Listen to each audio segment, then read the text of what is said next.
Hi, welcome back to the Personality Hacker Podcast. My name is Joe Mark Witt. And I'm Antonia Dodge. Today we have a special episode. We are going to continue our short, I guess it's evolved into a series now, short series of relationship episodes that we've been recording over the last few weeks.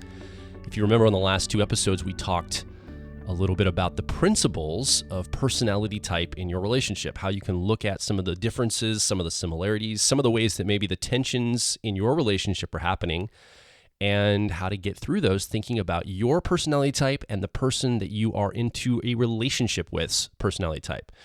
In the one episode, we talked about looking at the dichotomies, the four dichotomies and the differences there. And then in the last episode, we talked about the cognitive functions of your personality and how these can show up in your relationship as well. Today, what we want to do is we want to welcome our friends, Joel and Ashley Glovier. I've known Joel and Ashley for a very long time, and they've come on. They're a married couple, obviously, with the same last name, I guess. That would be obvious. But they're coming on to talk about their relationship. Joel and Ashley, welcome to Personality Hacker. We're glad you guys are here. Thanks. We're happy to be with you. Good to be here. So the reason why we asked Joel and Ashley here is to do a little workshopping around some of the things that we talked about in the last two episodes. So we want to take these principles of relationship and we want to apply them to a real couple in real time on the air. Now, we really haven't talked much about what we're going to talk about with Joel and Ashley. We briefly gave them some notes on, okay, you're going to come on and we're going to talk about your relationship. Let's talk about some challenges you have, but we didn't want to hear really any of the details of those challenges, so we could, on the air, have the real response, the real coaching come through, and the real compare and contrasting come through. And the reason we chose Joel and Ashley, just beyond them just being friends of ours, is a couple things. Joel is an INFJ in the Myers-Briggs system, and Ashley is an ESTJ in the Myers-Briggs system. So already you can see that there's going to be a lot of differences in how they're wired. Ashley's an extrovert, Joel's an introvert. Ashley's a sensor, Joel's an intuitive. Ashley's a thinker, Joel is a feeler. And the only dichotomy they share is that judger letter at the end of their four-letter code. So just alone, you're going to see a lot of compare and contrast here. The other thing is that, again, Joel is a feeler and Ashley is a thinker. So the woman in the relationship is the thinker and the man in the relationship is the feeler, very similar to Antonia and myself. And we thought this is also interesting because it goes against, gender stereotypes and cultural stereotypes that are put upon us by society often. And so there's some richness and some things that could help you in your relationship probably to hear us talk with them about that. And then finally, they have enough familiarity with the system because they're friends of ours. We've had some casual conversations around it, but I would, and this isn't a dig at you guys, by the way, but I would say you guys don't have mastery over the system by any stretch of the imagination. So you have enough familiarity to talk with us and not be completely lost, but also not have enough to where you can second guess things and know where the conversation is going. So it's an open frame for you. So we get a lot of the real, like almost raw perspective that you bring. So I think that's the other piece of why we chose to have you on today, among just the fact that we're friends with you and we think this will be a great show. And you guys are super open too. You're super forthcoming and you're kind of like weirdly open about your relationship in such a great terms that I think it'll be really informative for you listening on the show today. Weirdly open. You also notice that they don't share any cognitive functions at all in their car models. And so they're going to be quite different in a lot of different ways. And also they have two different firm model fixations. As an ESTJ, Ashley's would be on management, and as an INFJ, Joel's would be on invulnerability. So that's also going to color things. But what we're going to do, since we're workshopping, is focus on a specific challenge that they either are going through right now or maybe even a reoccurring challenge. If we start with that, we can clearly diagnose what's actually happening and then bring these principles or models in if they're appropriate to the specific situation. So we're not going to sort of shoehorn these principles in if they're not appropriate, but we'll see them, we'll kind of be able to vet their usefulness in a real world application. And so we're going to start from challenge and then weave the models in. But before we do that, just to kind of give us a little bit of history on you guys so we know who you are, or a little bit about who you are before we immediately rush for the challenges in your marriage. Can you give us a little bit of an overview of yourselves and maybe your lives? Yeah, I'll start. We met at a camp conference about 11 or 12 years ago, and we got married within a year of meeting each other. So we met and married within a year. I'm an only child, and my husband will tell you more about himself when it's his turn, but he was raised as an only child. He has two very much older half brother and half sister. So we both coming into a relationship as an only child, both very much in love, and we have been married now for 11 years. And that 11 years has been filled with a lot of joy and also a lot of challenges with our differences. And we have three kids. Ella is 8, Shiloh is 7, and Jake is 4. And I've been staying at home with them now for the last 7 years. And prior to that, I was a camp director at a youth camp in Pennsylvania. Yeah, I don't know if I have a ton to add there. I'm a software developer. I work from home. Ashley and I both spend the majority of our time around the house. Yeah, so we have a couple of parents who live with us. My folks live with us. So, as parents, that's framed a lot of our experience over the last 9 or so years since we've been parents. And yeah, I'm not sure what else to say there. We're Steeler fans now in the midst of Seahawk Nation. So we just moved to Washington. We both grew up and lived in Pennsylvania basically our entire lives except for college. And so we picked up and made a move for a family adventure, and it has been that so far, an adventure. Yeah, so now you're on the West Coast. Yeah. Yep. What were you going to say, we're in Joel? Seattle. I was just going to say, I think it might be worth noting too, as a general comment on the status of our relationship. We both very much love each other. As Ashley said, we've been married for 11 years now. Something like that. It changes every year, but we've like our first year of marriage was very challenging because, as Ashley said, we met and got married within a year, so we barely knew each other. We also, it might be good to note too, we were long distance. He was in Pittsburgh, I was in Harrisburg, and in part of that time I was in Philadelphia at school. So the majority of us getting to know each other was phone conversations and every other weekend visits where we just were so excited and just, with each other that we get to see each other. I'm so happy. And then we got married. And I always tell people, I would not go back to that first year. To the point where whenever, I'm at a wedding, I think, oh boy, you're in for an interesting first year. But that might've just been our experience. And certainly because, we are so different. Yeah, we argued a lot. We clashed a lot. We're both very strong-willed people. Ashley, I think, incorrectly assumed that I was going to be a bit more of a pushover than I am. And because in our dating process, in a lot of ways, I was just like smitten and let her lead in a lot of areas. And then once we got married, I guess, the real me showed up. And so, that's led to us having to really figure out how do we work together? How do we, grow together and communicate effectively as two relatively independent, strong-willed people who happen to be, pretty much only children, that kind of thing. How do you think, you've mentioned it a couple of times, how do you think being only children has impacted you? Like when you say that, what is the picture in your head? Well, for me, I would say there's a couple things. There's a couple areas. So I have a half brother and a half sister. They're much older than I am, by 25 or 30 years. And they lived in other parts of the country when I was growing up. So I didn't really have much of a relationship with them. Just talk to them, on holidays and that kind of thing. So essentially I was an only child at home. And I had the sense like I always knew that I was going to have to make my own family if I wanted to have family. And to me, that was like friends and whoever I could find that was sort of like my community. But at the same time, so I was very drawn toward friendships and community, and they've always held a very deep place in my heart. Like one of the most important things I value in life is relationships. But I also had a lot of space and time on my own, plenty of time. Both my parents worked. I was, the latchkey kid. My mom worked 2 jobs, for a while. And so like I had plenty of time on my own. And getting married, that changes significantly, especially when you start having kids. So like even just that aspect of needing a lot more space that comes into play as I think as an only child, and for Ashley, maybe. Yeah. And also, for Joel as an introvert, that is so hard for him to get any space. For me, the kids and his job, which is very, demanding. And also now we live with his parents they're older. I will not use the word elderly because in case they're listening. But, they're 72 and 87 and, there's some health challenges and there's just a lot of responsibility, that we carry.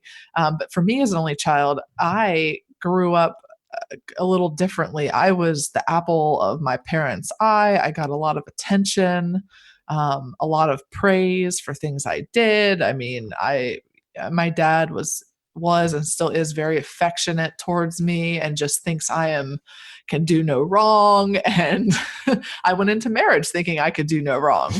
And my upbringing was overall very positive and very filled with people that thought a lot of me, from my teachers to my parents to different awards I won. So I really grew up thinking I was pretty awesome.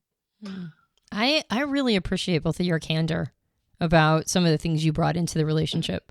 Joel, you mentioned that when you guys were dating, you were more accommodating because you were sort of in that honeymoon phase, but then the quote unquote real you showed up when you guys got married. And Ashley, I appreciate your candor around the experience of being an only child and how you came in with a belief that had been fostered throughout your life that, maybe you couldn't do any wrong. And so both of you had reality checks that you're being very, very forthcoming with. So I want to honor that. I appreciate it. You being willing to be candid on the podcast. Absolutely. And to be clear, I still don't think I can do much wrong. That's definitely an area that we struggle with, which I'm sure we'll get into. Yeah. So maybe if you can fix that today, I'd be thrilled. Kidding, obviously. Well, so you're kind of kidding. Yeah. Speaking of which, let's talk a little bit about, we're not going to have time to fillet all of the challenges that, a pair bonded couple experiences, but maybe we can tackle one big one. Maybe it's one major one that you've been dealing with recently, or maybe it's a recurring one that pops up on a regular basis. But if you were to, think of a leverage point challenge in your relationship, and let's see if we can do a little deconstruction on it. Sure. I'll start just by talking about what I would see as the predominant challenge we face.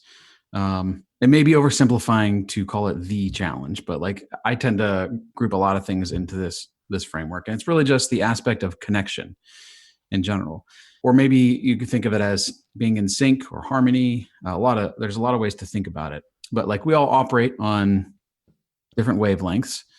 I've found that, in relationships, we tend to gravitate toward people who are like us and on similar wavelengths.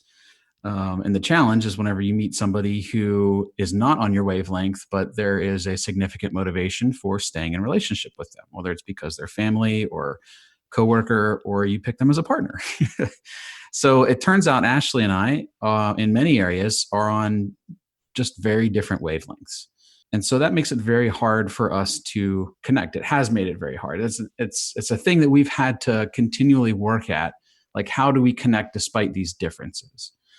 So for example, I enjoy a lot of things that are more creative in nature, more intellectual, more touchy-feely, whether it's types of entertainment that's oriented more toward, those categories, or whether it's even just activities, et cetera. And then Ashley will typically not enjoy those things. So her interests and likes are just oftentimes very much the opposite of mine.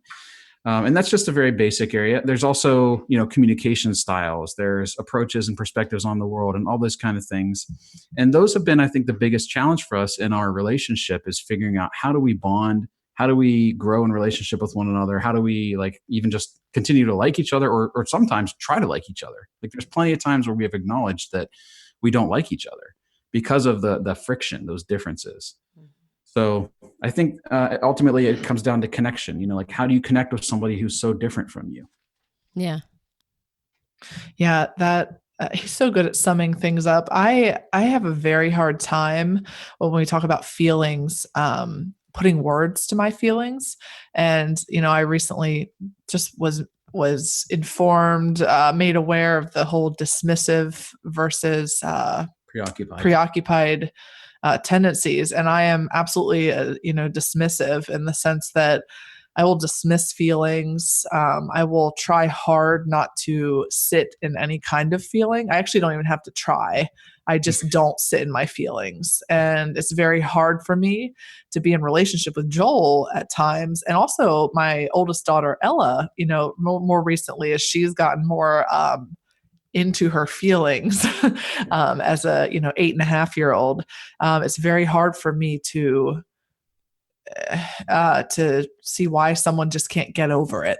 I'm much more hard, and that's been very damaging at times, in our relationship. So that's, I think, he mentioned about being on the same wavelength. That's absolutely true. Things that give me motivation and things that I enjoy doing are things he would rather like watch paint dry than, do certain things that I might enjoy doing. And I also don't have a whole lot of hobbies. Like I am an efficient, driven, get things done person. And so I enjoy menial, mundane tasks that I can check off my list and feel like I've done something and that my day was worth, something, by accomplishing things. And that type of mindset of always being accomplishing is draining, for Joel. And that definitely is a point of friction for us. Thanks for being so candid, guys. Again, geez. Okay. This is like, I just really appreciate it because just the level of candor you're bringing speaks to how much you want to invest in your relationship and how much you guys, I think, take it very serious. And you mentioned that, sometimes it's hard to even like each other at moments. And yet you look at 11 years of marriage now that you're still together, and there's got to be an appreciation and a deep connection and love for each other, and probably an appreciation for the willingness to talk about the real issues and not just brush them under the rug. That has probably helped you in the tough times. Yeah. And Joel, I think probably 95% of the time is the one that is bringing those issues to light. I would much rather brush them under the rug, to be clear. Yeah. And I do my best to try and brush things under the rug. That is a hard one because it does speak to, again, just our default styles.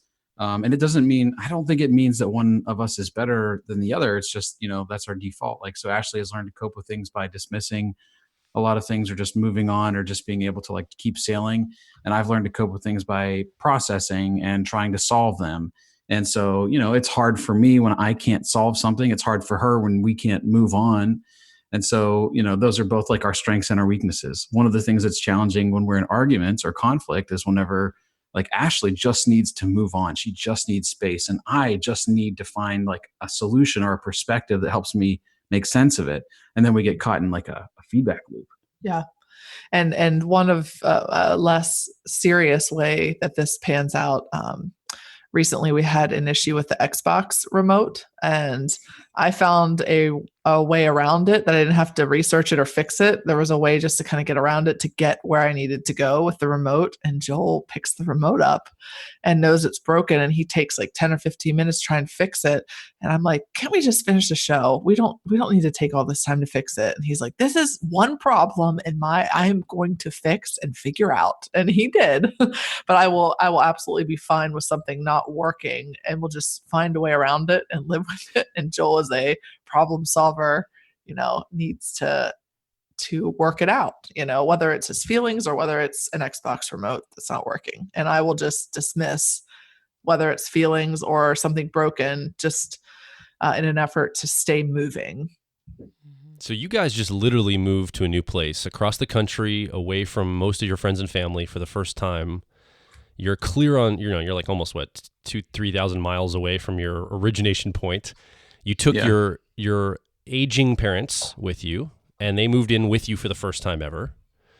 So you're in a new school district for your kids. You're in a new community. And Joel, you just changed jobs recently. I know this, off air, we've talked about it.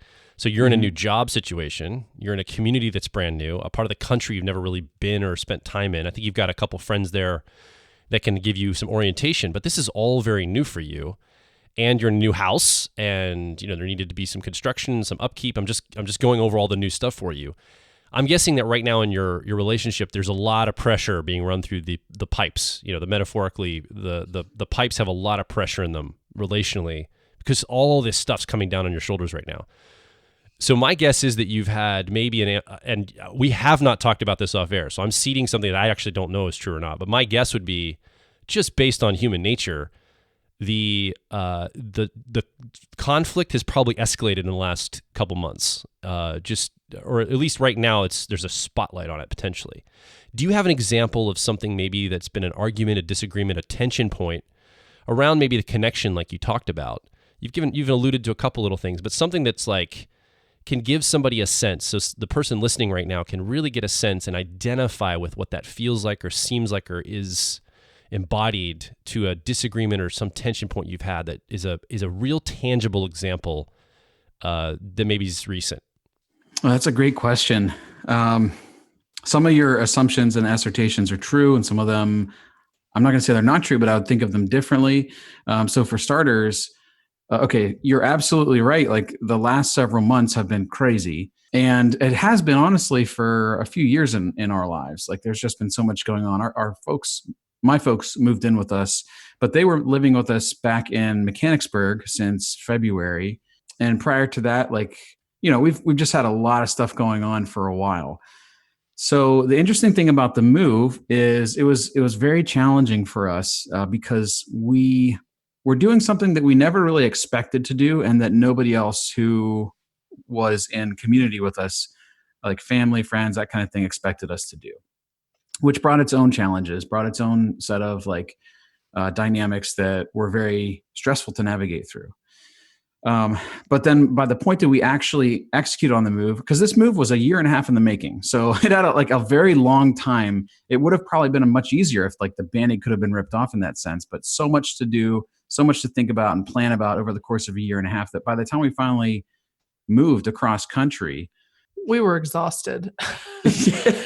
Yeah, we were exhausted. Physically and emotionally, because you talk about that people didn't expect, but also didn't understand, and the only people that seemed to understand right off the bat were people that had moved and people that, and so we realized just even being here for the last 2 months is the culture so different, over on the West Coast where there's so many people that have relocated. And, where we were living in Pennsylvania, we were not made to feel like someone was trying to make us feel bad, but it seemed that, why would you do this? This is not a positive thing for your family. Your kids are going to get uprooted. You're not going to know anyone. Whereas the perspective, from people over here are very much of, yeah, this is great for you, great for the kids. You're going to love it. And that's just an interesting little aside. And I'm sorry, you continue. Yeah, no, it's okay. So when we finally did move, I think it felt like hitting a milestone. Like we shipped our big, huge project. And that felt great. And, a whole bunch of new stresses came about too. Like you said, like construction projects and like all the little things that happen when you make a major move, getting to know a new area, figuring out where your grocery store is and your doctors and all that kind of stuff. And it has still been challenging since we moved, but I think there's been a sense of relief that, okay, we got to this milestone and that's been helpful. And also, I would say it's felt like we have really had to be there for each other in a new way because our support system has been, largely disconnected from us. And, just by virtue of the fact that they're thousands of miles away and people can't just come over and help watch the kids or this or that. So I think we've leaned on each other in a lot of ways. And that was a very intentional purpose behind the move as well. Like we wanted to be in a situation like this. That being said, it's not like we haven't had conflict. And I'm still trying to process and think about your question because it's tough to identify actually. But one of the things, if I just think off the top of my head, we have had a ton going on between trying to secure our things that we still don't have for after 3 months that haven't arrived yet, dealing with a terrible moving situation, coordinating projects around our house with contractors and around the in-law suite for my folks, and starting the new job and all that kind of stuff. And my default is we need to sequence things in a way that is sustainable and maintainable.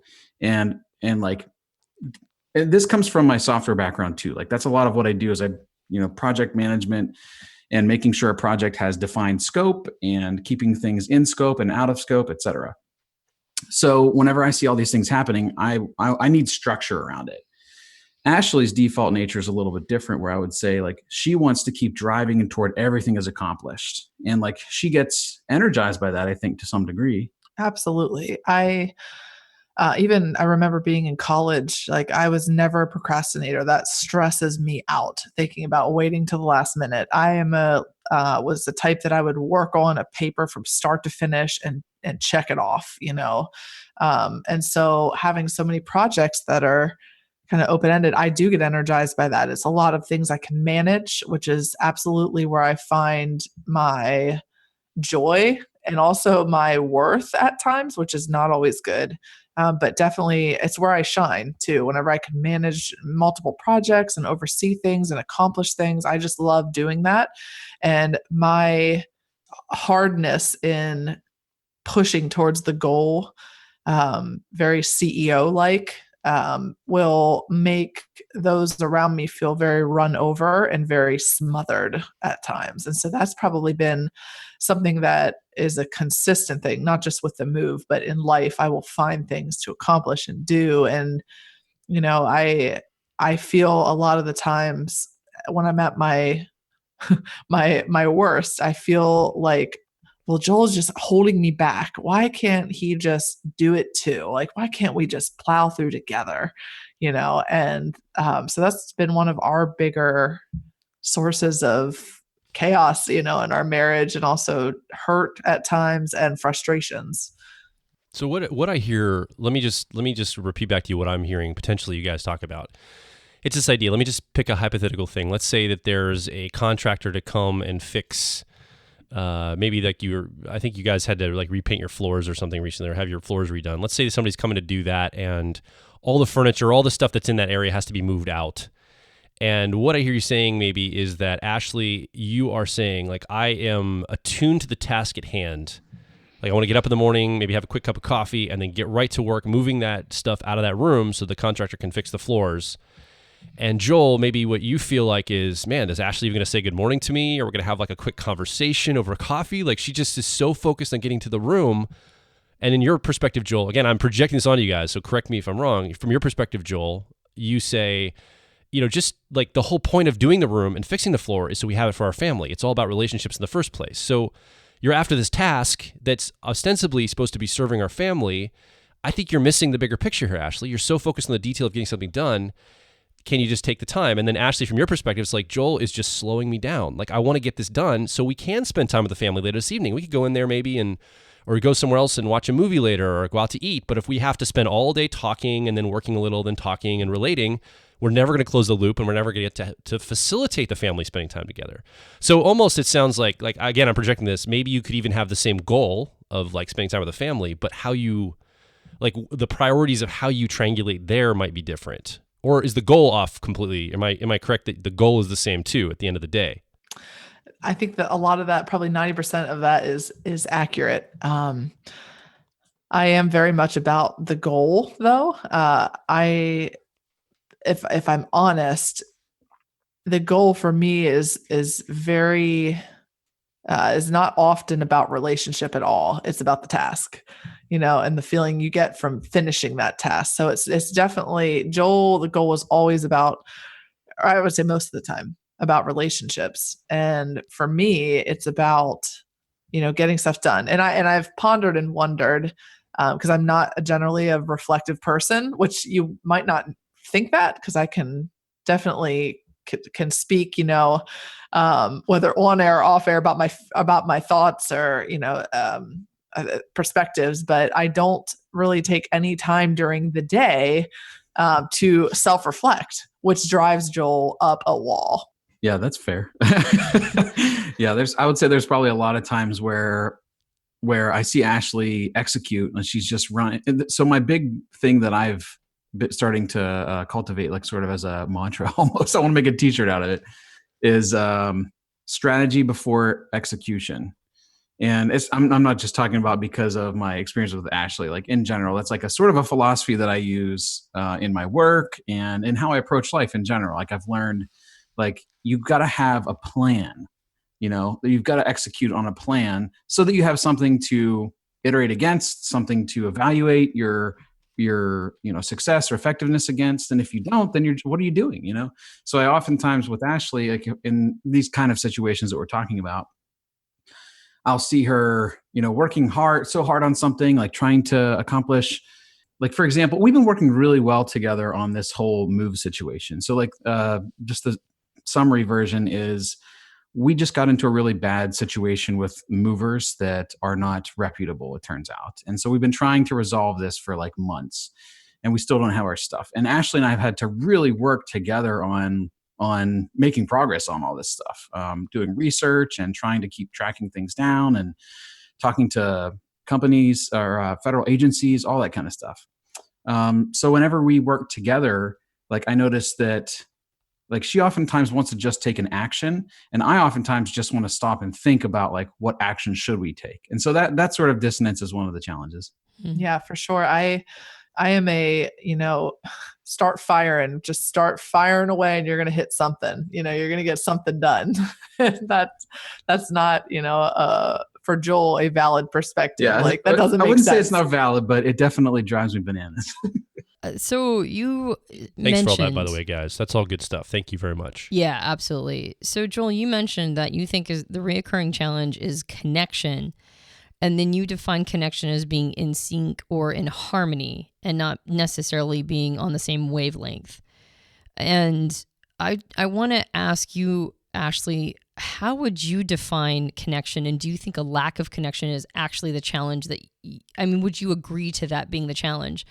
And would you say connection is automatically the same as being in harmony or in sync? I might need you to pare that question down to one question. Sorry. To start. Let me start with, how would you define connection? For me, I feel most connected when we are, especially at the end of the day. The end of the day for me, and this is how I saw it modeled with my parents. Well, you work and then you play, so you got to get all the work done. And then if there's time for play. And, so for the end of the day, for me, it's spending that time together in the evening, which is why I always want to get the kids to bed, because I've had a long day with them anyway. For 7 years now, I've been home with them. And so for me, connection with Joel, I feel connected when we're sitting together on the couch, watching TV. At least that's how I think I feel connection. And so I'm experiencing kind of is dissonance the right word? Like a displacement, maybe. Like I think I'm feeling connection when we're sitting and watching TV, but probably we're actually not connecting in ways that are deeper. And so I grew up with a lot of we're sharing experiences in those moments. Yeah, we're sharing experiences, but I grew up with a lot of more superficial relationships, in the sense where there was a lot of laughter, but I never really experienced deep conflict with my best friend that I had since 5th grade up and through college. We never really had any conflict, and I believe that's because it was so superficial. You're going to have conflict. So I come into a relationship with Joel thinking that all this conflict we're having must be a sign that something is terribly wrong, when really it's a sign of two breathing people trying to connect. And that often does come with conflict. And that, for me, I feel connected when there's no conflict. I don't like it in our relationship between each other, yet I can certainly approach someone and tell them they're wrong about something, or, in a managing role, I can certainly, tell people, hey, actually you can't be doing it. This is how we're going to do this, or, hey, that's not a great idea. I can do that. But when it comes to Joel, I don't like to be in conflict at all. When you say you feel connected when there's no conflict, do you mean that there's no evidence of conflict? Like you might actually be experiencing a sense of conflict, but you just, like you mentioned before, that your preference is to sort of sweep it under the rug. So as long as we're not, yeah. Yeah, when there's no evidence, and I think I've mentioned this to Joel before, which he'll, I'm sure, can speak more on, but I've told him multiple times, in our marriage, and that's probably an understatement, that I feel so blindsided whenever we have arguments because I don't know where they come from. I don't understand where all this like angst and frustration usually at me is coming from. And whenever he explains and starts to express with his words that he has had sitting, as you mentioned, inside his head to process, and then they come out, I am like a deer in the headlights and I don't know what to do with them. And I actually even stop listening, not because I don't want to hear him, but because I'm so confused, and I don't know if it's a protection mechanism or what, but I kind of stop. And we've also gotten a lot better at our arguing. When we first were married, it was much more loud and I'm going to get the last word. And I think as the years gone by, I have shut down a bit more because I don't know how to respond very well in that moment. I often need a little bit of space and then can come back and see because his perspective, and oftentimes his perspective is right, and I can see it then after the fact. But when I'm in the middle of it, I'm very useless when it comes to communication. Mm-hmm. I wouldn't say you're useless. I would say you struggle with getting your right words out. That's true. Well, and you probably feel at a sort of at a loss when the communication needs to be emotional communication. Yeah, I don't, and I'd be interested to hear Joel's perspective on this, his honest perspective. I've definitely grown in that only because I'm married to him. I was not, I didn't have a lot of practice, with emotional communication. Mm-hmm. Yeah. So I'm kind of targeting the concept of connection because I think that feeling connected is it's basically sort of the foundation of all relationships. And and the podcast, you guys, the listener cannot see it, but it's really actually kind of adorable because every once in a while Joel and Ashley will sort of nuzzle each other. It's actually really cute. So even though it sounds like you've had challenges, there is like a deep, profound love and appreciation, which is awesome. Yeah, absolutely. And we've been told we've actually tried to seek counseling but through a lot of avenues. And we've been told multiple times, you guys are fine. You don't need it. Look how much you love each other. Look how close you are. And, we're thinking to ourselves, but I think we do. I know that's the worst. Like we're like, no, but we have like really deep issues we need help with. Yeah. Please help us. Yeah, it's not. Like, well, yeah, and you guys, to be honest, have been some of the light for that because just help us understand ourselves a bit more has been so helpful. It makes us feel like there's hope, and I think when I am in conflict or when Joel's bringing something up, I am sure that there's insecurities there that I feel, and so I just want it to be over, and I don't know why. I feel like I grew up with a lot of affirmation and so maybe that's why, because I never even was confronted by my parents with, not that I remember. I'm sure there were certainly things, my back talking, when I was a teenager but I never partied. I never got in trouble that much. I just didn't do things that were wrong.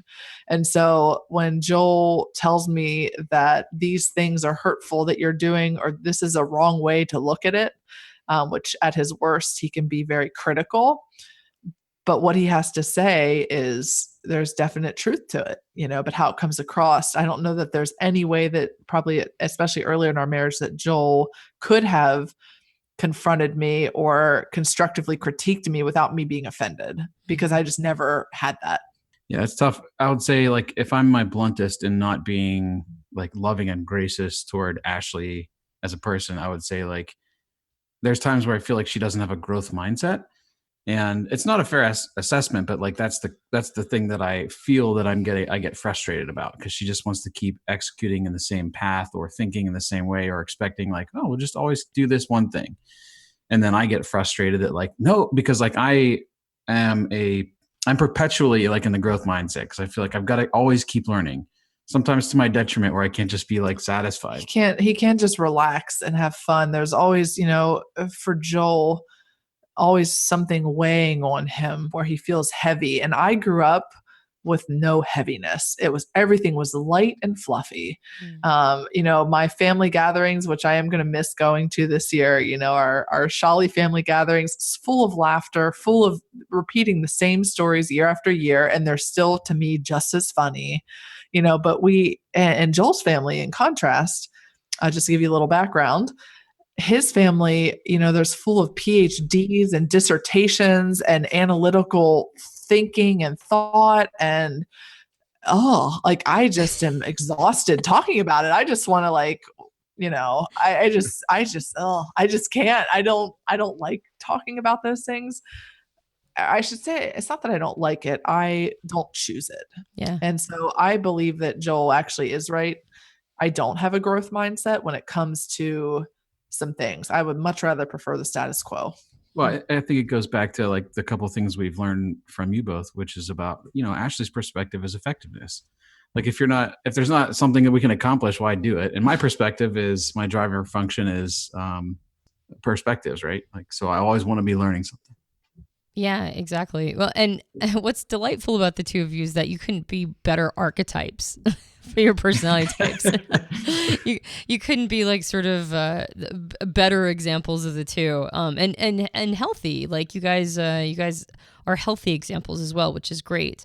Even if you guys have challenges. So I got the definition from, and maybe just hearing each other define these words for each other. I don't know if you guys have had these conversations before, but just hearing, like we don't always feel like we're, vibing. We don't always feel connected. Well, how do you define connection? Is it the same? And if you're not defining connection the same, you might be sort of, it's kind of like taking a plug-in to another country, right? It's like you can't quite fit it in there, and you might need an adapter or something to that effect. So now that we have Ashley's perspective, or like her take on what connection means, which if I was hearing it right, Ashley, what I was hearing is connection is all about like you've worked hard that day, you accomplished what you wanted to accomplish, and now you get to relax with each other with that sort of delicious feeling that you did a good day's labor, right? And now you can just kind of zone out and just be with each other, talk about incidentals. And so connection is actually the moments when you can congratulate each other for having a good established life. Like once you, that moment, right? Yeah. And also laughter is a huge way that I feel connection, because that was a lot of my family time growing up. It was full of laughter. I mean, we laughed a lot, and me and my mom and dad and extended family, there's just a lot of laughter. Joel, I remember the first time he came to visit me when we were dating, he said his mouth hurt at the end of the weekend because he hadn't smiled and laughed that much in a long time. And so there's just laughter is important, and lightheartedness. And we have not had that. And Joel by nature is not light. He's heavy. He tries, and he's real cute when he tries to be light, especially when he's feeling heavy. I can tell when he's, not being authentic there because his face just looks so, I can tell whenever he's just had a heavy day. But yeah, the laughter is a big part too for me. Yeah. So it sounds like a part of the connection piece is that you have crafted your lives together in a way in which you don't have to worry. Like connection happens if there isn't. Does worry seem to interrupt your ability to connect with the other person, Ashley? Like if somebody else is worry about what? Like worried about? Or just a feeling or a sense of worry. It's almost like you don't want to connect with that person because they're feeling an emotion you don't want to have to feel. Oh, yeah, I don't, as far as worry goes, that's an interesting point. Cause I very rarely worry. Cause there's always something I can do to ease my worry, so I don't sit in the worry long enough. I'm like, well, I can do this, or I can make this action, with our moving company, for example. There's always something I could do to make myself feel better, that, okay, I still am handling and holding some sense of control here. But yeah, with Joel, he brings about so many new emotions that like I just have never even heard expressed or felt or realized even were something that he was feeling. Mm-hmm. So a part of the disconnection, would it be fair to say that a part of the disconnection is it's like basically voluntary? Because if the other person is experiencing a bunch of emotions that are new and threatening, or unpleasant at best and threatening at worst, then you're not going to want to connect with somebody who's in that state. Absolutely. Yeah. And I would say that it's definitely because it is, did you use the word threatening? I think. Yeah. What word? Yeah. Because I don't want to feel those things. And it could be because I have a lot of that buried deep down. That's like getting into a lot of more, psychology than we might be interested to do today. But, a lot of things that might be suppressed or buried down. And then if I am faced with this person that I was, that I chose that it just is so emotionally mature in that, I would say it's a threat. It's a threat to my emotional insecurity and immaturity. So yeah, I would say so. So then what I hear you guys saying is, Ashley, you go through your day, you're taking care of kids, doing tasks, it's all done, you got the kids in bed, and now you're ready to sit down on the couch, snuggle up next to Joel, lay your head on his shoulder, or get under a blanket together and watch something and just kind of zone out and be together in each other's space. And what I'm you didn't really speak to this too much, Joel, but what I'm patterning here is that you go through your day and the world gives you a lot of emotions and you're holding a lot for yourself, your family, and others. And you get to the end of the day and all you want to do is maybe get on the couch too and snuggle, but then express yourself and let Ashley know how your day went and how you feel.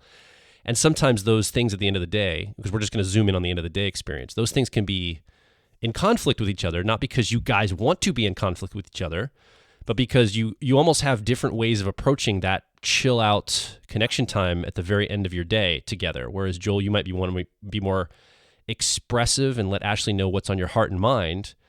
And for Ashley, it's like that's the last thing she wants to hear right now. She just wants to chill out with you and just zone out and just be with you. And she loves being with you, but she doesn't have a lot of space to hold any kind of heavy emotion. And so one of you may feel a sense of, if one of you, quote unquote, wins out in that, you get to express yourself, Joel.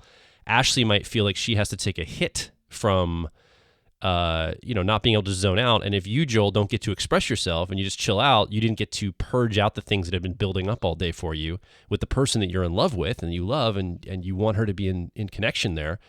And now it's almost like this sense of like, it's a win-lose scenario sometimes. Is that resonate at all? Yeah, I think so. I would say that that's one of a few possible scenarios that happen frequently.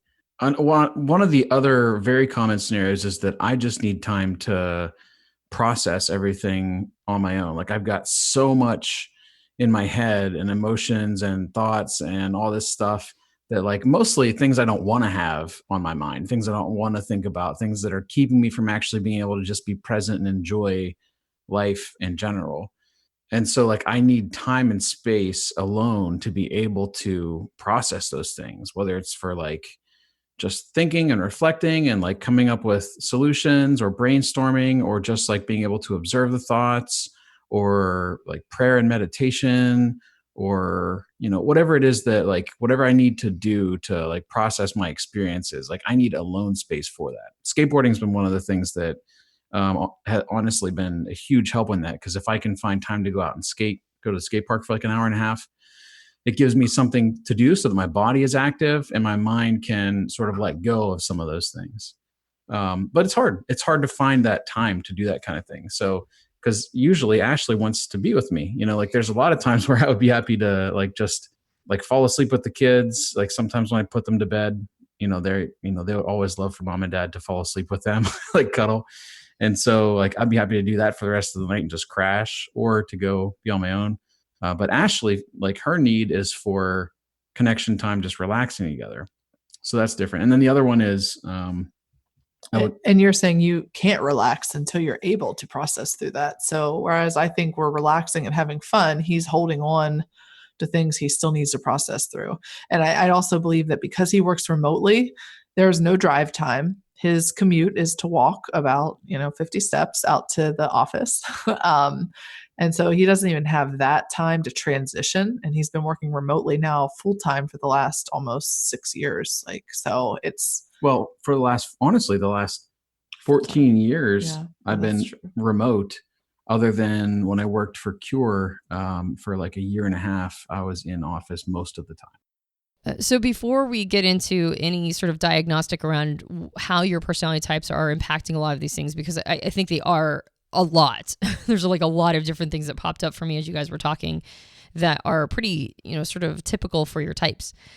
But before we move to that, I don't think that I've gotten actually an explanation of what connection times looks like to you, Joel. Like what if Ashley's is the, sort of that relaxed at the end of the day, and we just kind of maybe talked a little bit about it, but can you put more specificity around what it means for you? Yeah, for sure. And I think sometimes it's hard, like, to even know. It's helpful in this context because we've been talking a lot about it. My mind's there, and like I'm going to give you a really defined answer. But a lot of the time, it's I don't know, like what's going wrong, why can't we connect, etc. But yeah, for me, like I do enjoy the time when we can just relax together, unwind, and just enjoy something together on the couch. That doesn't make me feel connected necessarily, though.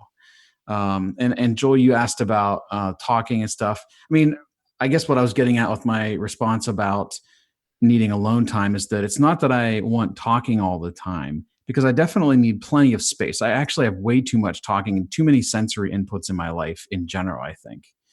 But that is one of the key things that makes me feel connected, is whenever we do have conversation, that I feel like I can hear Ashley's genuine heart on something, and her vulnerability and transparency, and I can do the same. I can share those things, and I feel heard, basically, where we can, see each other and be seen. And I feel like it's tough to get there. It's really, really tough to get to that space with her, because her default nature is that she doesn't want to go anywhere deep. She just wants to be able to like unwind, relax, not think, which I get because I need alone time. But she would like, and that's where for me, I feel like if we could have alone time and like she could get her need met for unwinding on her own, and I could get my need for like processing met, then maybe when we come together, we could actually have more quality connection time. I also think that probably part of that has to do with the fact that I have stayed home with young children for the last 7 years. There's part of me that doesn't want anything to do with anybody touching me, talking to me. And now that they've gotten older, it's gotten a little better. But I am missing some of that connecting uh, with adults during the day, and so I do. Yeah, I do think that probably my job at the moment has some things to do with that.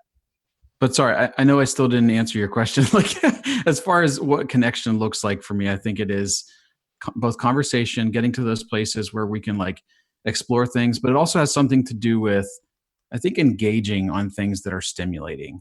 For me, whether it's philosophy or technology or larger purposes in life, and like where we're headed and what's the point here, and any of those kind of things. And then also just fun in general. That's another area where like I tend to get going in the evenings. And like there's been plenty of times when I've said, hey, why don't you want to go out, And like, if especially given the context of having my folks available for watching the kids, or once the kids are in bed, and I'm like, hey, why don't we go out and, go visit a friend at the bar, or just do something fun. And Ashley's like, ugh, I just want to unwind and relax. And that's where it's hard. Because for me, like building those experiences, having fun together is the other like super meaningful way for me to connect. And I don't know how to have fun a lot of the time. I am such a driver and efficient, effective person that it's hard for me to unwind to have fun. And I'm also a morning person. Joel is not a morning person. He is an evening person. He's stays up to all hours just to unwind and refresh, and I want to die the next day if I stay up to super late. So that's another way that we're completely different. Yeah, it's a really good thing you guys are so in love with each other, because like you literally have opposites on almost every preference in your life. There are so many things that present challenges just by, like you said, feeling like you're out of sync. So one of the things that I think we can do is look at how your personality types are impacting a lot of the stuff that you've talked about, not because it necessarily immediately solves the challenges or problems, but because sometimes if you just have language for it, you can have like sort of greater awareness of what's going on. Because I think one of the problems that I've experienced, at least married to Joel, and actually Joel and I have very similar personality types. Like you guys share one letter, we share 3 letters, right? Like we are very similar types. And so we mostly are in simpatico, but then all of a sudden we're not in our differences, like in the ways that we are different. And I'll project ill intent onto him. I'll go, well, like this is somehow something you're doing to me, as opposed to just sort of manifesting whatever's natural. And I think sometimes knowing what elements of your personality type are impacting some of these differences, one of the parts of the challenge is not doing make wrongs, right? Like not making it about the other person or personalizing it. So sometimes just language does that. I bet this conversation is actually very tiring. Is it? You saw me yawning. Yeah. And part of that is I did stay up. We stayed up and binge watched Jessica Jones last night. So Okay. I stayed up a lot later than normal. But Totally this type of thing is like, you guys are a joy to talk to. And it's fun because it feels like, okay, there's some sense of point. Like there's Discovery. some discovery. There's a purpose. I'm accomplishing something here because I can understand Joel a little better and we can have a more, smooth communication processes. But this is definitely more draining, especially the later it gets for me than it is for Joel. I remember sitting up, late at night with you guys talking and chit-chatting, and I was like, I'm so tired. And Joel was just chatting away, like energized by all the perspectives. And I'm like, I love you guys, but I just need to go to bed. Well, I want to be sensitive to that because I recognize that for some people, these kinds of conversations actually are like they take more, right? Like they sort of take more energetically. So I just want to be sensitive to that and know that we're not going to go on in perpetuity. But one of the things I wanted to point out, or some of the things that I wanted to point out, is number one, if you look at your car models, I think you have them in front of you. And if you do a side by side, I want you to look at each other's driver's functions, right? And you even mentioned it. You lead with effectiveness, Ashley, and Joel leads with perspectives. One of the things that is a challenge about those two as driver functions, and remember your driver is where you get your energy, right? That's how you get your, you sort of manage your energy in those drivers. Effectiveness is an extroverted decision-making function. It's all about the outer world and making decisions really to some extent as quickly as possible. Because the faster you make decisions, the faster you know how to get into action. Right. And move on. And mark those task boxes, like to your delight. So if you can be decisive and go fast, like you said, sometimes you'll just take shortcuts or just go, okay, well, let's do whatever needs to be done in order to just get this done and out of sight, out of mind. Absolutely. Yeah.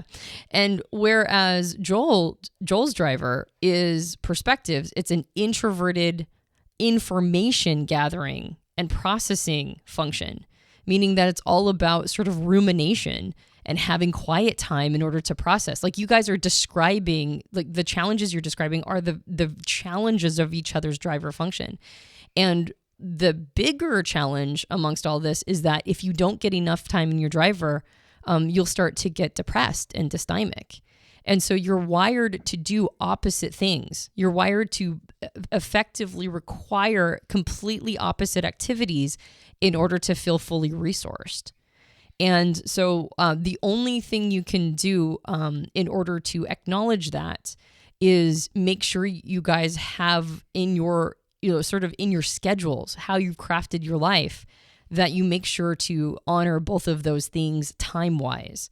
And the challenge here is, like you said, Ashley, it feels like it's sort of sticking, like sticks and spokes, right? Like this perpetual need to process and this need to sort of ruminate and think and look at it from every angle and take in more information and always be researching. Like that is literally the opposite of what your driver process wants to do. Your driver is like, I need the bare minimum in order to in order to move forward.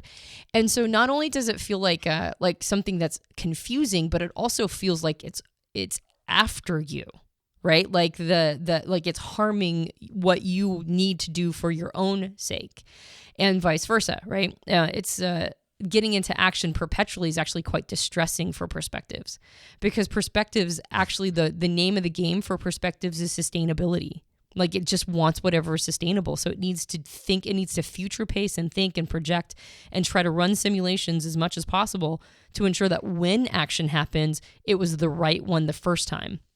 As opposed to, if this action doesn't work, we'll just test, iterate, and we'll just do something different later, which effectiveness is more open to. So that's the challenge, is that you are very different here. You're like sort of diametrically opposed in your end games. I would just say that a great example of this is the Xbox controller you guys were talking about.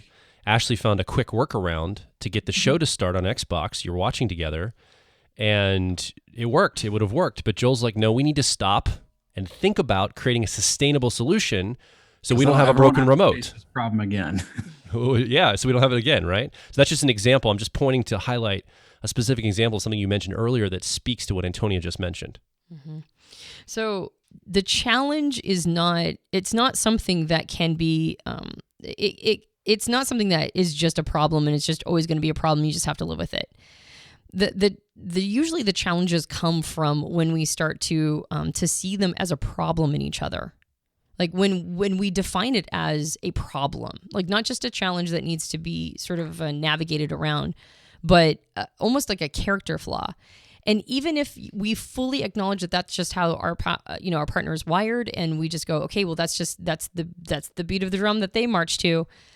When it happens to go against what you need, that is a moment in which you cannot help but project onto them that this is a problem with them.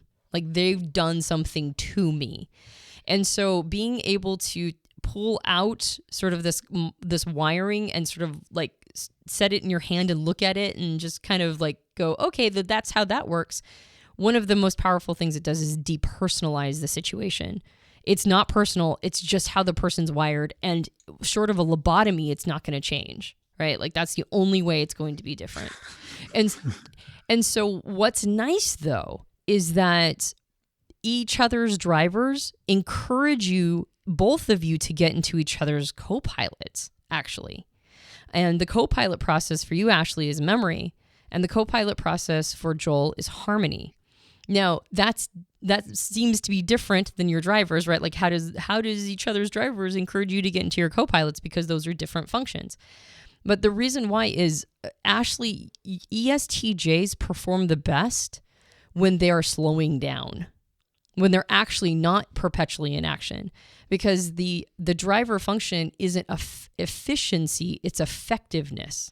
It's getting things done over the, like building a system that works over the long haul. Getting things done real fast is very efficient, but sometimes it's not effective. Sometimes it doesn't actually get your the end game met. And one of the best ways to figure out how to be effective as opposed to just efficient is to get into the memory function, which encourages you to get detail oriented. Memory is a lot about being sort of slow and careful and caring about the details and sort of the little things, which is very difficult for an ESTJ. ESTJs, it's almost like painful. And one of the challenges too is that when you get into the memory function, the way it works and the reason why it's so detail-oriented is because it's very past referencing. It goes towards, it asks, where have I seen this before? And because it's so past referencing and it's introverted or internalized, that's where all your emotions live too. So if you've experienced something in the past that you're referencing and there was something unresolved there, something you didn't actually sort of work through and get resolution around, and it doesn't feel good, then that's going to come up for you too. Any unresolved issues live in the memory function. So while it's good for health, the challenge is that while you're going through all of those sort of potentially, I mean, it doesn't necessarily have to be trauma, but potentially unresolved situations, the processing of that seems to take forever, especially if you've not been training yourself to do it. And the reason why Joel's perspectives function is so great here is that the perspectives function is all about getting inside somebody else's head. It's all about like, as you're talking about these memories or what what happened before, like, man, I think I just kind of blitzed through that. I think I just kind of acted like that was no big deal. I swept it under the rug. And every time I reference that, now it just feels icky and I want to flee it as fast as possible. Joel can go, okay, well, tell me what the situation is, and I'll see if I can find any patterns of what's going on. And he can help you actually process the situation. And then in processing the situation and working through those potential traumas or whatever the challenges are, the emotions also almost kind of naturally get washed through because they're no longer being neglected or ignored, right? Like any way that it could have personally affronted you and your identity is no longer something you have to sublimate, but now it's something you can kind of like talk with and talk about with a person who is willing to just be in that space with you. Have you guys had those moments or experiences where that's worked out for you?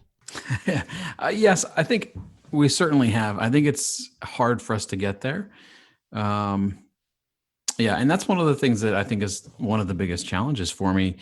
I feel like Ashley, okay, without having like more sophisticated language for it, I feel like Ashley is very stubborn in some of those areas and wants to just do everything on her own. Like if I give her a suggestion and she hasn't asked for it, she's just, it's kind of like, okay. And moving on, and while at the same time, she's very interested to give suggestions. And most of the time I appreciate those because I want to learn from everyone else's perspective.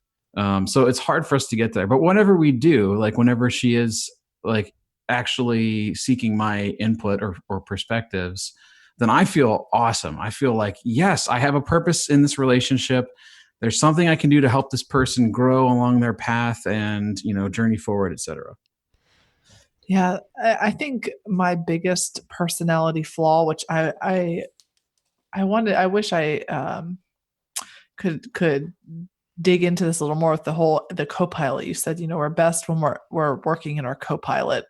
And when you said memory, it was hard for me to hear you at first because all I could think of was like, my memory sucks. Like I have a terrible memory, and when it comes, she does, can confirm. It's true. Like I'm like, what? I don't really remember that. Or she remembers things that are related to agenda or schedule or details or action. But I don't have a memory of, one thing where it works well for Joel is I don't really remember a lot of our deeper arguments because I don't want to. But I'm sure there's still part of them, that is, you can't just forget them, but I don't remember them on the forefront, but I do, I'm sure, carry hurt or pain, or you said unresolved situations. Mm-hmm. So I think that's a really interesting, a thing to think about. And Joel does, one thing I do love about him is he is great to talk to. Like he will sit in any feelings that I do have. I mean, he's the one that, says, do you just need a good cry? And I'll be like, no, I'm trying to hold it back. I literally bite my tongue sometimes because I just don't want to. Mm-hmm. And then he gives me the look and opens his arms, and then that's the end of that. I'm just, bawling for a little bit, and then I feel better, but I still haven't talked anything out. But it's like the emotional release that I needed that I kind of, keep bottled in. Yeah. So again, just want to one more time reward you for your candor. This is so fantastic. But there's two things that are coming up for me as you guys are talking. The first one is that remember that the nickname of memory for that function, which is technically called introverted sensing, is not about a memory like a skill. Like memory is considered a skill, the ability to retain lots of information. It's more how it references the past in order to understand itself. It's more that it's past referential. So anytime we take in information and reference it from the past, that is technically a memory. And so it's not so much about the skill, it's more about the function itself. That said, there are probably ways that you're trying to avoid integrating those memories, right? Like you said, you get to a point in conversation or argument with Joel and you just sort of shut off, right? And you just kind of go, okay, well, I don't want to retain any of this because this doesn't feel good. because as you pull those in, like you mentioned, those would be unresolved issues, and now you got to do something with them, right? And that's just like, and that's the challenge, right? Like the challenge is like, if I sit around and I have to ruminate over all of this stuff, I'm never going to get anything done. And that is the hit we take for developing our co-pilot, is that it doesn't serve the interests of the driver, at least for a time. It doesn't appear to. The ROI does not come until later. We have to do it for a while. And then once we get in the zone of doing it, then all of a sudden how it feeds into our driver becomes clear. But it's almost experiential. Does that make sense? Yeah, it definitely does. My co-pilot is very underdeveloped and my driver is overused. I mean, that's really how I function most of the day. It's a lot of how I saw, things modeled, and, you drive, and then you just unwind and relax, usually with the TV, usually just with some laughter. And then you just wake up and do it all over again. And for Joel, that's madness. Yeah. Well, I was going to say the beautiful thing is that you were raised in what feels like a pretty positive environment, which is great. And also, it doesn't sound like the environment you were raised in did much training on what to do with negative emotions. And so when negative emotions come up, then it's like, well, I don't even know what to do with this. You lack precedent. Right. Basically. You don't have a precedent for it. Nobody in your memory, right, in your past, walked you through the skill of processing negative emotions, it sounds like. Definitely. And I absolutely was raised in a very loving family, which, you usually hear the stories of people that were raised in a very dysfunctional family, not being able to process through negative emotions. But I was raised in a very, functioning and loving family with parents that are still together, still love each other. And I don't know how to process through the negative emotions. I have somebody that I'm married to that loves sitting in that. And so I can see that then as lucky. Like I'm lucky to have him. Whereas a lot of the times when I'm just in my driver, I feel like why are we even together? Why are we like, everything seems to be friction, and the way I feel energy is the way you feel drained. And the type of thing you want to do in the evening is the exact opposite of what I want to do. So like, what is the point, sometimes? Mm-hmm. Yeah, that's actually we're talking about having a plug-in and going across the to another country, crossing ocean. I always think going to another country is going to another ocean, but actually another continent usually for the United States or North America. When you go to someplace else and they don't have the same plug-in, you have to get an adapter. And when you have two personalities that are as dissimilar as the two of yours, appreciation is the adapter. It's always the adapter. Like you said, your effectiveness sometimes struggles, but when you really kind of sit with this idea of like, I didn't have anybody train me to do this, and here I have a resource of a husband who doesn't want to do anything but this. You know what I mean? Like this is what he'd spend all his time doing, if at all possible. And so getting to those moments of deep appreciation creates that adapter. It's like, if I just wanted to do the status quo forever and never actually reach these parts of who I am and just let them sort of live in me and metastasize, and who knows when they would surface. If I wanted to do that, I could have married somebody who would have let me get off the hook, but I didn't. And something attracted you to him. And it probably was the part of you that it does have a growth mindset, that doesn't want to rest into things and kick that can down the road. It's the part of you that actually wants to address them, as painful and as difficult as it is. And here is the gift of your husband to help you make that happen. Yeah. And the times where we have done that have been positive. Like I don't have a husband that berates me or makes me feel like my emotions are silly. I have a very sensitive husband, which is great. So you'd think that, I could feel open. If I couldn't feel open with anybody, I should be able to feel open with him. But I just don't have practice, and it's so much easier for me to stay in my driver because I can fly through the day. It's easier. It takes a lot more effort to get into the co-pilot. When people who have memory as a strength, when they don't have precedent, they seek experts. Because if they haven't seen this before where they can work it out, they go find somebody who is skilled at this. And so that's what your memory process is encouraging you to be around somebody who is skilled at something that you didn't have the advantage of picking up over a lifetime. So actually, your attraction to Joel probably is living in your co-pilot. So being more in your co-pilot function will help you increase that appreciation for Joel, because that's probably your unconscious desire for him, quite honestly.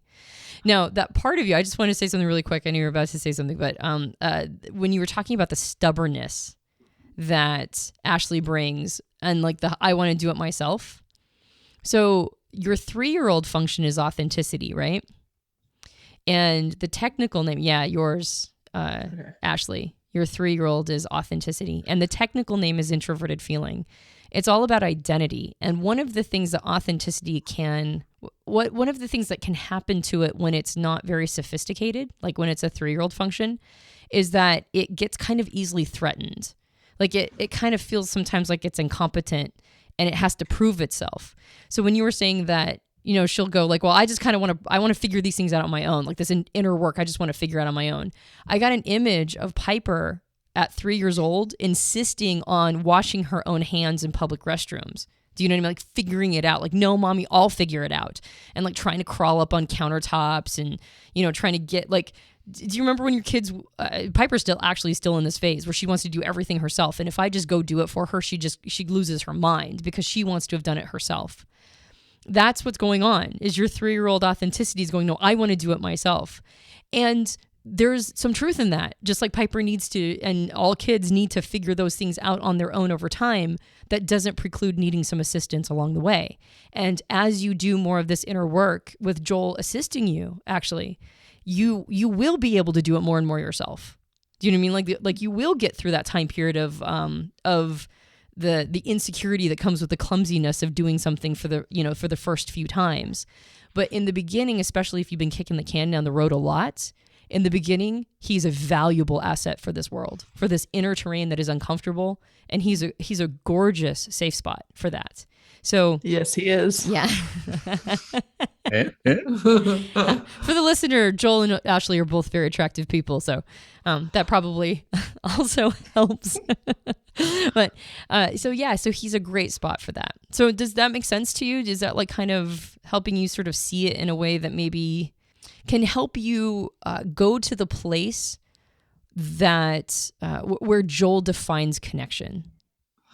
Yeah, that's very helpful. And I need to temper my driver throughout the day because I will be too exhausted from all the things I've done to even want to engage. And that is probably our biggest hurdle, or one that's right up there. Oh my gosh, Ashley, that is a perfect connection you just made. That was a perfect. To be fair, Joel has told me that that's what I need to do, and I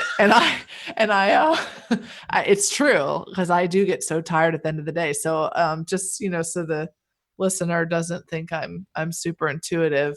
My husband actually pointed that out to me. That's silly. She's more intuitive than she's acting or than she's giving herself credit for right now. Yeah, no, that's a great connection. That's the point, is that the co-pilot will start to, when we really start developing it, it starts to be it feels like a resource hog. It feels like it's taking from the driver because it requires something very different. And so, yeah, for a time when you really are getting into this part, you might need to dial back some of the get it done drive that you have and give yourself permission to have some energetic spillage. Right? Like not every single ounce of your energy needs to be allocated to something that has a net result. Does that make sense? Like allowing some acceptable spillage to happen in order for the memory to be able to sort of soak it up. That's very foreign to me. So it makes sense in words, but that's, I might need you to say that one again. You're like, I know you're speaking English. I hear that it's English. Basically, allowing, because it's not efficiency, it's effectiveness. Efficiency wants to maximize everything, right? Every little ounce of your energy needs to go into a definitive end game goal. But effectiveness allows for strategies that aren't efficient, right? And so just allowing a little bit of that space. So I think we should probably move to or shift attention to Joel and how Ashley facilitates the development of your co-pilot, right? And how getting into your co-pilot process will help create that appreciation, which is the adapter, right? So her driver is effectiveness, which is go, go, go. And that sometimes it probably almost feels like an assault to your perspectives driver, because perspectives just wants to be like, I just need time to process. Yeah. To be in your best self, though, you also need to honor the co-pilot of harmony, which is an extroverted decision-making function, just like effectiveness is. But it's more about the needs of the people in your life. And it's an outreach to make sure everybody that is important to you and all the people who surround you are doing okay, that everybody's going to be all right. And so holding space and emotionally connecting, that's one way to do it. But there's a lot of sort of logistical things that need to happen in order to meet other people's needs. It's not all just conversations around emotions, right? That's one way to connect it, but there's also a whole life that needs to be built. And there's things that need to get done and things that need to be done. And so one of the challenges INFJs can have is it is so satisfying to be in rumination and to be in information gathering and to be sort of collecting, collecting patterns and ideas and thoughts, that sort of forcing them outside of that into activity and action and doing and making and being decisive and making decisions and being willing to make mistakes in those decisions and have to go and, or those mistakes might create conflict and then having to work through the conflict and all of that stuff. That can sometimes be a struggle for INFJs because while conflict resolution is satisfying, the conflict in and of itself is not. Maybe, and it might even look to Ashley like conflict is satisfying to you because anything you bring up is kind of like, whoa, where did this come from? But it's actually conflict that lives inside of you is very distressing to an INFJ. And so having to bring it up it's like, that's what I have to do because otherwise it's just living inside of me, churning as I'm ruminating, and it just feels awful. So one of the nice things about being in a relationship with somebody who has a driver that's effectiveness for you is that you can watch and pattern how she gets so much accomplished, how she gets so much done. You've got somebody in front of you who probably, I'm sure if we pit Ashley's day next to my day and how much she gets accomplished versus how much I get accomplished, and how little energy she puts into it versus how much energy I put into mine, it would probably be astonishing. Like, I'm sure she's just an absolute template of how to get things done. And so harmony benefits from that because it encourages harmony not to just sit back, but it encourages it to push forward, to actually be in activity, to be decisive faster. Your harmony has probably almost gotten faster and had to speed up to some extent in order to not this might sound like the worst way to say it, but almost to feel run over by her effectiveness. She's making decisions so fast that your harmony has to get faster just to catch up. Is that accurate? Oh, yeah. Yes. So this is like a less kind, gentle, warm, squishy way that a driver influences a co-pilot. And the other one, it's like, oh, you have somebody there that can help you sort of work through all these processes. But isn't that how it is, right? He's more warm and squishy and I'm more not. So the way I'll help him is less warm and squishy, I guess. That's exactly it. Like, I know that when Ashley started, and by the way, your 3-year-old is extroverted sensing or sensation. So just like when you get into harmony, it also kind of forces harmony getting people's needs met, including your own. It also forces you to get more inside your body as well and to address things like health and address things like, how well are you taking care of yourself and are you tending to your own physical needs?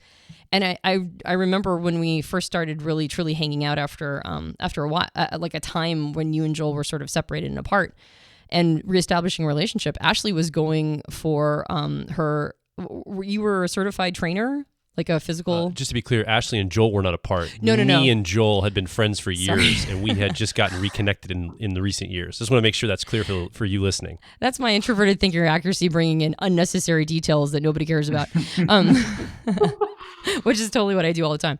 But yeah, you were a trainer, right? Like yeah, I got certified as a personal trainer last May. So it's been a year and some months.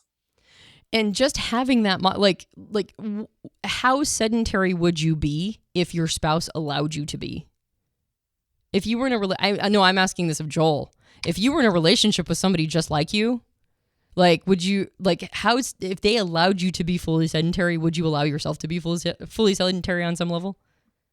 I don't know. That's a hard, I really honestly don't know the answer to that. I think the answer is no, but I'm thinking, because I love skating, I love snowboarding. There's a lot of things, I've been involved in, like working out, all that kind of stuff. But over the last several years, there was about 7 years there where I was just so focused on work so hard that I didn't skate really at all. It was hard for me to go snowboarding more than a couple of times a year. And Ashley's the one that really got me back into some of this stuff last year. My apologies. The way I articulated that was pretty much the opposite of how I should have. It's not about whether or not you'd be fully sedentary. It's whether or not it would be easy to deprioritize physical health. And the way you articulated it just now, which is that for a long time, you were so focused on work that the can ended up getting kicked down the road, which I think is what ends up happening, is that the further down our function is, the younger it is, the less we prioritize it. Which is, for Ashley, that's a feeling function. For yours, it's the taking care of your body function. Yeah, that's definitely true, as evidenced by the fact that I'll just not go to the dentist for 4 or 5 years and just save up all the cavities and get them all done at once because, ugh. Yeah. Right. And so being married to somebody who probably sets your dentist appointments for you. Yeah, probably doesn't I've tried. Get away with that too much. Okay, I'll cancel them when she does. Well, and see, that's I know this probably seems maybe even on some level petty, but canceling the dental appointments that she sets up for you is almost the same as when you're trying to go deep with her and really do some deep inner work, her tuning you out. It's the same thing, because what she's trying to do is facilitate your life in a way that will remind you how important it is to get your needs met. And the thing that is more irritating is he asked me to set it up. And then I think what happened was he missed it. I forgot to remind him. And there's been other times. You're remembering the most recent time. Oh, yeah. I remember all the times and or most of them. And the most, I know, anyway, there's been times where I haven't been able to or whatever, but I was just going to say the point. Sorry, I just completely lost my train of thought. That's cool. No, that's fine. No, just kind of going back to what, sort of the, sort of circling the drain, we can land the plane now. The appreciation that is sort of starts to emerge for somebody who has, a co-pilot that is an extroverted decision-making like Harmony, is when their spouse is a driver process, even if they're going about it in a different way than the person who has Harmony goes about it, like she's going about it in an effectiveness way, and you would probably more going about it in a Harmony way. But on some level, sometimes Harmony just kind of needs a little kick in the butt, right? Because it's it's easy to sort of just kind of go, well, this doesn't really kind of feel good to me or others. So it starts to sort of default to what's the most pleasant experience for everybody. And that's not when Harmony works best. Harmony does not work best when it's trying to just create sort of like a generally pleasurable experience for everyone. It works best when it's ensuring that people's real, authentic, honest, deep down to the bone needs are being met.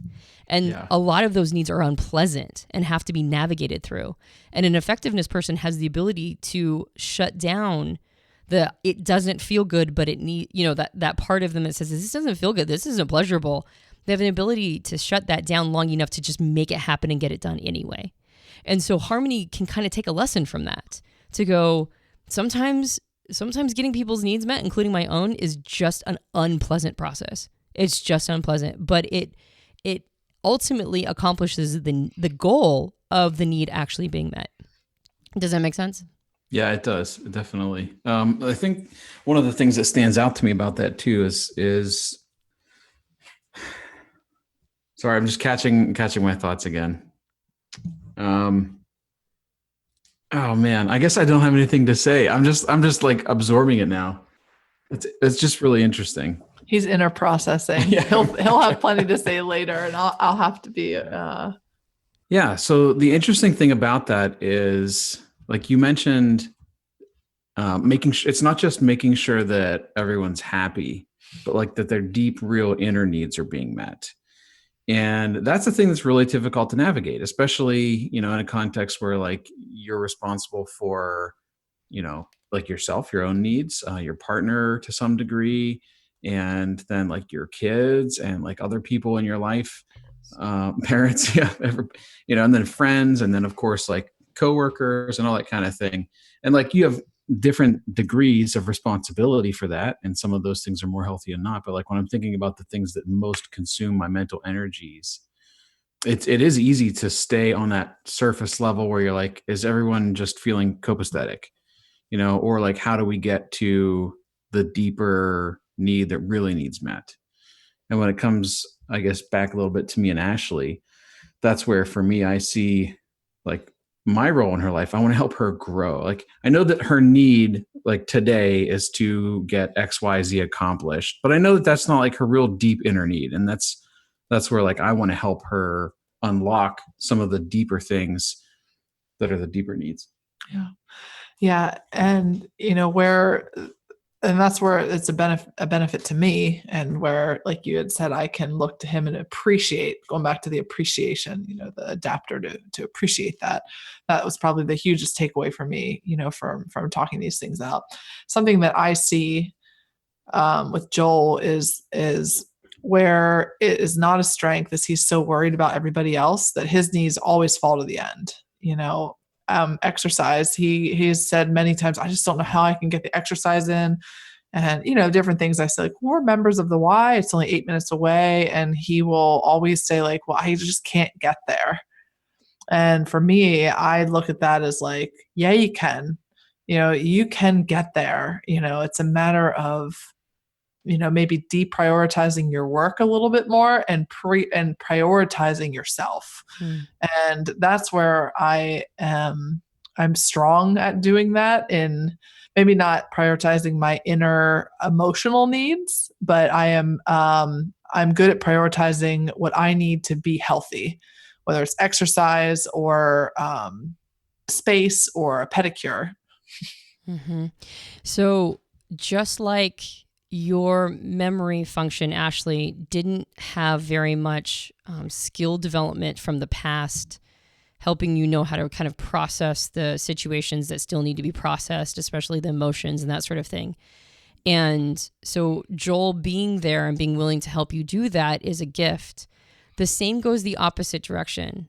Joel probably has, he's got that impulsive get up and go and just take action. That's the sensation 3-year-old for him. And so that idea of like, I just can't get there, right? Like I just can't make it happen. He might need sort of the same level of assistance in order to get those skills built himself.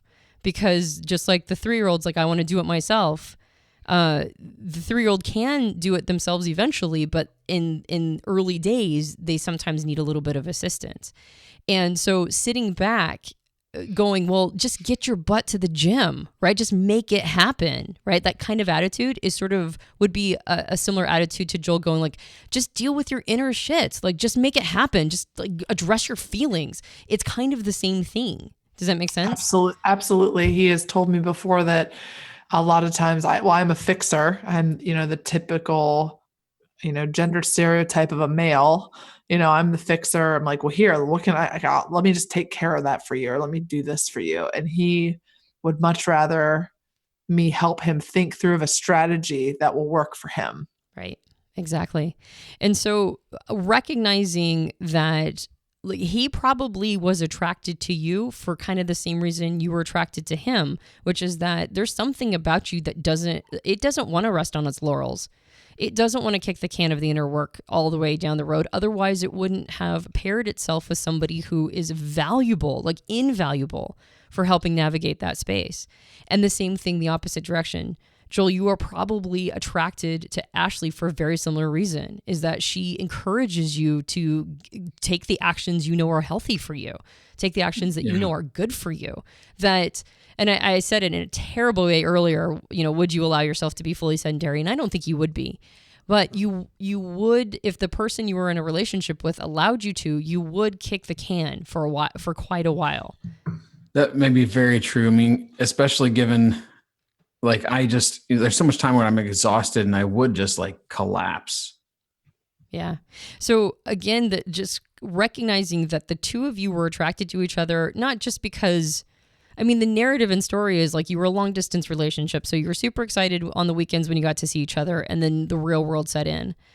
I would say that, and I'm going to take some liberties here and project a narrative that might not be accurate, but I actually think that you guys were attracted to each other not because you didn't have time together, but because something inside of yourselves knew that you were the healthiest person. That was the healthiest person for you. And it wasn't going to be easy. There was going to be conflict. It was going to be a growth relationship. There was going to be a lot of sort of rubbing up against each other and tectonic plates colliding. And despite the day-to-day being a challenge at times, especially in that first year, there's something inside you that knows this is the human being that I have to be with, because this is the human being that's going to make me the best version of myself. Yeah, absolutely. That's beautifully put, and getting to the place where there's less friction and saying that is, this is the one I have to be with, versus this is one my soul needs, is where, we both aim to go and aim to get there, because that's what marriage and, is about, is growing together, and that's certainly nothing they teach you mostly in, marriage counseling, or even, in the church where we both grew up. We were very ill prepared for what was to come, and having this perspective, and understanding each other helps to create that adapter, which is appreciation. Mm. Yeah. I think what's so beautiful about the choice you made is that you probably did know there was going to be some conflict.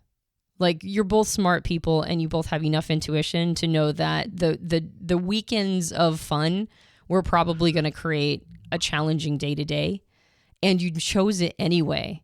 Like, that's how much you honor yourselves, actually. That's how much you actually have self-love and self-esteem, is that you knew that you could do it. You knew you could go through the conflict. You knew you were making that bargain. The bargain was the conflict in order to be the best version. And that was like, you loved yourselves and you loved each other enough to make that bargain. And so now, 11 years into it, you guys have the sophistication and the seasoning to bear, like it's harvest time. Do you know what I mean? You're not in the first year anymore. You're not even in the first decade. Now it's time to really use the knowledge and understanding of each other and that appreciation to be able to get the fruits of becoming the best versions of yourself, and watching each other grow that way. Like, knowing you're helping facilitate that in each other, which I actually think is a very rewarding experience in a relationship. Yeah. The interesting, thing you had mentioned, that you knew there would be conflict, I actually don't know what I thought. I know we did have conflict the first 6 months when we were dating. I remember we had some like yelling, like We spent frustration every day. We were so far apart. We spent like hours on the phone every day. And so we would get into phone arguments. Yeah. But the model I saw of marriage with my mom and dad, I believe from what she tells me, like, they've had arguments in the earlier part of their marriage, like the first year or two. And then they just basically decided it wasn't worth it. And they were just going to not sweat the small stuff. And their arguments basically stopped. And I don't ever really remember seeing them argue in front of me, so for me, I had an idea that marriage, my mom's a very strong woman. My dad is a very servant oriented man who, doesn't have to be in the center, doesn't have to be in charge. He's very pro women, and in that way, he's not your typical, like, macho guy.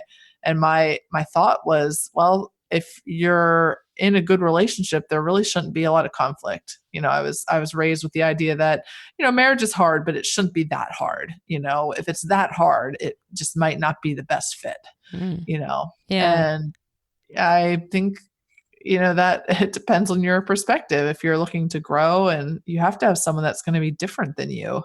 Otherwise, you're just marrying someone that's like you, and you have an echo chamber. Yeah, to pull from the biblical expression, iron sharpens iron, right? And with iron, there's sparks. So like the best relationships in your life, although they may have conflict, should help make you better. Yeah, and I think that conflict is the path to intimacy. I've observed that. It's hard to really get to know the inner terrain of another human being unless you run up against stuff that maybe even they weren't expecting to run up against. That's what happens when we explore our inner terrain, is that we get to reach into parts of ourselves that we're like, ooh, I don't know what I feel about that. But that's intimacy, right? And that's where some of the conflict comes. Yeah. And I never really explored parts of my inner terrain. That wasn't something I knew how to do. And I still don't know how to do, very well. So, but yeah, that is where the true intimacy comes versus, like I said, the superficial surface part of a relationship.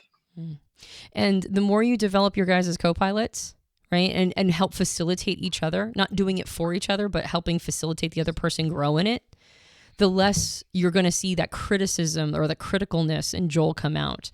Because the critical part of Joel personality, type dynamics wise, is oftentimes found in the 10-year-old of accuracy.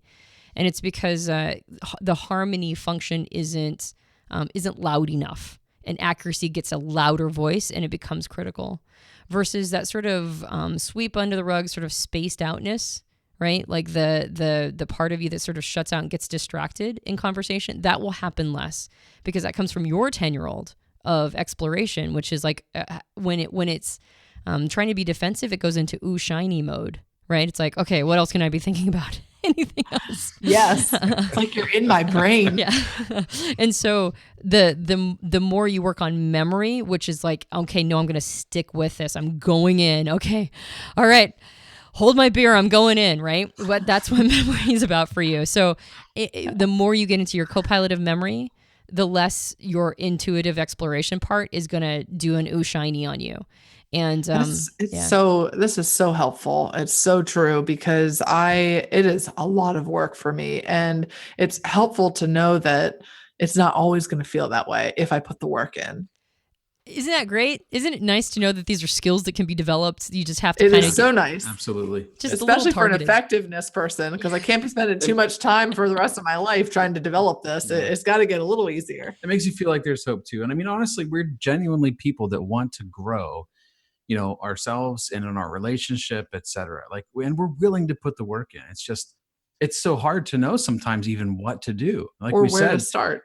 We've been to people before. I mean, honestly, it was pastors that we went to primarily in like church settings that, they just told us like, well, we think you're encountering sort of the normal stuff. And like, I get it. Not everybody's equipped to help you navigate deep issues. And then when we finally found a marriage therapist who was a professional that we paid, for their services, like she started really opening our minds to some of the like frameworks, dismissive and passive, or dismissive and preoccupied.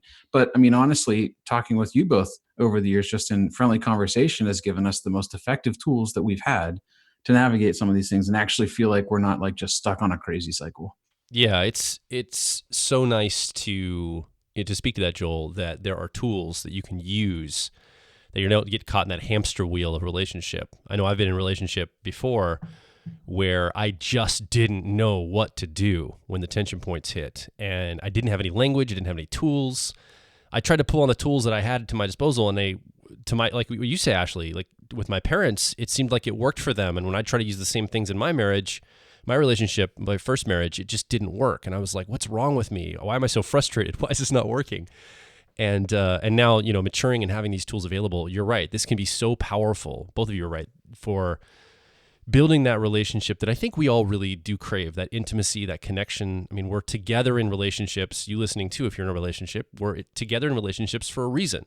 We want to feel connected and a part of somebody else's life and have them as a partner with us, a true partner with us. And I think some of these things that we've been talking about today, you can help with that. And we could keep going on and talking more about your relationship, Joel and Ashley, but I know you guys have kids that are being watched right now by your parents, Joel, that you got to go tend to. And I know our daughter needs some attention too. And we've been talking for a while. And I just want to thank both of you for coming on the show in a very vulnerable, like potentially vulnerable place where you're talking on air about things that are personal and your relationship dynamics, and people in your life might hear this someday, and like there's all sorts of stuff that could come from this, right? And you guys are just like, you know what? we're going to do it anyway. And I think this speaks again to that whole growth, this growth aspect of your relationship. Even though there's this narrative that Ashley's not growth minded, I think she genuinely is. I think it's just not in the same way that you might see it, Joel, obviously, and we've unpacked that during the show. So I just appreciate the growth attention you guys both put to stuff and the candor and the openness you have. I think it really, really speaks. And you listening, I hope you've gained some things from this, listening into this conversation, understanding how we can take some of the principles that we talked about on previous episodes, some of the personality type differences, and apply it to an ESTJ, INFJ couple, a real couple in real time, and talk about some of these things that emerge for them. I think it's really powerful for you to listen, even if you're a different personality type, because you're starting to see now, okay, I see the practical application of some of this. I could maybe apply this to my relationship, into my life. And that is really powerful. Now, one thing that might happen for you as you're listening, that you got to be aware of here, and we've had this happen when Antonia and I have gotten super vulnerable about things in our lives, it can be easy to take that vulnerability and find criticism in the things that we share on air, and you could do this with Joel and Ashley as well, and then you lose sight of the benefit to yourself because you can find the points where, well, the reason they're doing this or that. I remember just a recent episode, I mentioned something about, wanting to lead conversation, and we got some feedback that's a negative quality, and there's like projection of somebody that had an issue with that. But the point is, I feel like it robs you of the ability when you are prematurely looking at when someone's vulnerable, and then you start to be critical of that. It might rob you of the things you can apply to your life and your relationship, because we all have our defenses and our protections up, right? We all want to keep things on our terms to make us feel okay at all times. And so when we get vulnerable on air, or when you hear a couple like Joel and Ashley get vulnerable, this is your cue in the privacy of your car or just with your headphones in to get vulnerable with yourself. It's okay. Like, no one's going to know. Allow that to seep into your soul and your essence. Allow that to help you understand more about yourself and maybe your relationship, and just really sit with it rather than respond in a negative way. So thank you, Joel and Ashley, for being on the show and sharing with us today. Thank you both for having us. It's been good. It's been great. Cool. And thank you for the energy that you invested into our relationship. Our pleasure, man. We love you guys, and we'll have to come see you in Seattle area soon, because I like the West Coast and I want to be out there. Go back to the sound. I have every intention of getting on FaceTime with your daughter and getting a good idea in her head that, you should come out for a holiday. So just all right. See, there you go. So if you've been listening and you want to add your voice to the conversation, we want to hear your story. What has been your experience in relationship? What are some of the challenges or maybe the joys of being in the relationship you're in with the different personality types represented? What patterns, listening through this, what patterns have come up for you? What have you learned listening here, and what story can you contribute? We'd love to hear your perspective over at personalityhacker.com. Directly below this show, you can leave your story, any questions you might have, some feedback, some observations, and let's get a conversation going with the community to talk about some of these things in our relationships and how we can grow ourselves and grow with our partner together. You can also join us over at facebook.com/personalityhacker, twitter.com/personalityhack. We're on Instagram and YouTube and all the different social platforms, so please join us there. And don't forget to subscribe to the podcast so you can be joining us every week for these kind of conversations. Yeah, one of the advantages to being subscribed to us on social media, we haven't really said this before, but I think we should start letting the audience know. That's how you know when we're doing a meetup.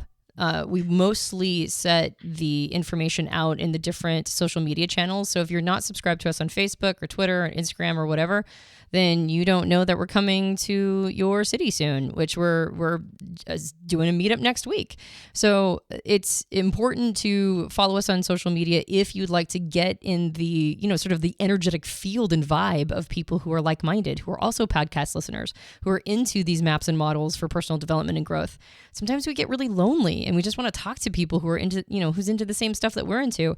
And the meetups are a great way to do that. So follow us on social media if you want to get information on which cities we're heading towards and when.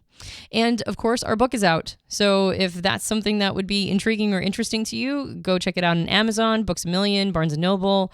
And of course, our preference is that you request it from your local bookseller. We think that would be awesome if you shop locally. But regardless, go check out the book. Personality Hacker is its name. We are the writers, and we think it's a good thing. My name is Joel Mark Witt. And I'm Antonia Dodge. And we will talk with you on the next Personality Hacker podcast.